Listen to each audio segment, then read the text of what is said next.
ഇടുക്കി നെടുങ്കണ്ടത്ത് തേനീച്ചയുടെ കുത്തേറ്റ വൃദ്ധ മരിച്ചു. 50 ഏക്കർ പനച്ചിമുക്കത്തിൽ എം.എൻ. തുളസിയാണ് മരിച്ചത്. മുത്തശ്ശിയെ രക്ഷപ്പെടുത്തുവാൻ ശ്രമിക്കുന്നതിനിടയിൽ കൊച്ചുമക്കൾക്കും തേനീച്ചയുടെ കുത്തേറ്റു. ഇന്നലെ ഉച്ച കഴിഞ്ഞാണ് സംഭവം നടന്നത്. വീടിന് സമീപം ഉണ്ടായിരുന്ന തേനീച്ചക്കൂട് പരുന്ത് കൊത്തി താഴെയിടുകയായിരുന്നു. വീട്ടിലെ സിറ്റൗട്ടിൽ ഇരിക്കുകയായിരുന്ന തുളസിയെ തേനീച്ചക്കൂട്ടം ആക്രമിച്ചു. നടക്കുവാൻ ശാരീരിക ബുദ്ധിമുട്ടുകൾ ഉണ്ടായിരുന്ന വയോധിക കുത്തേറ്റ് നിലത്ത് വീണു. മുത്തശ്ശിയുടെ കരച്ചിൽ കേട്ട് രക്ഷിക്കുവാനായി ഓടിയെത്തിയ കൊച്ചുമക്കളായ അതുലിനും അമലിനും തേനീച്ചയുടെ കുത്തേറ്റു. ഞാനും അമൽച്ചേട്ടനും കൂടെ റൂമിൽ ഇരിക്കുമായിരുന്നു. അപ്പോഴത്തേക്കിനും അമൽച്ചേട്ടൻ ഫോൺ ചെയ്ത് വെച്ചിട്ട് ഹാളിലേക്ക് ഇറങ്ങിയപ്പം അവിടെ മൊത്തം തേനീച്ചയായിരുന്നു. അങ്ങനെ അമ്മാമ്മ നോക്കിയപ്പോൾ റൂമിൽ അമ്മാമ്മയില്ല.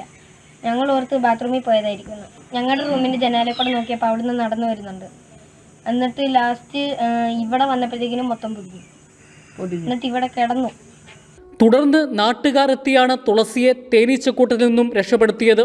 ഉടൻ തന്നെ നെടുങ്കണ്ടം താലൂക്ക് ആശുപത്രിയിൽ എത്തിച്ചെങ്കിലും നില ഗുരുതരമായതിനാൽ തേനി മെഡിക്കൽ കോളേജിലേക്ക് കൊണ്ടുപോവുകയായിരുന്നു. എന്നാൽ ഇന്നലെ രാത്രിയോടുകൂടി മരണം സംഭവിച്ചു.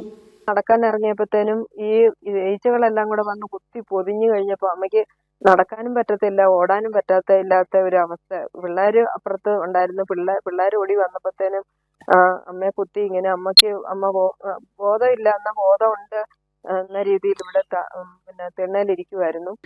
മൃതദേഹം തേനി മെഡിക്കൽ കോളേജിൽ മോർച്ചറിയിൽ സൂക്ഷിച്ചിരിക്കുകയാണ്. നെടുങ്കണ്ടം പോലീസ് തേനിയിൽ എത്തിയ ശേഷം പോസ്റ്റ്മോർട്ടം നടപടികൾ പൂർത്തീകരിക്കും. കൈരളി ന്യൂസ്, ഇടുക്കി.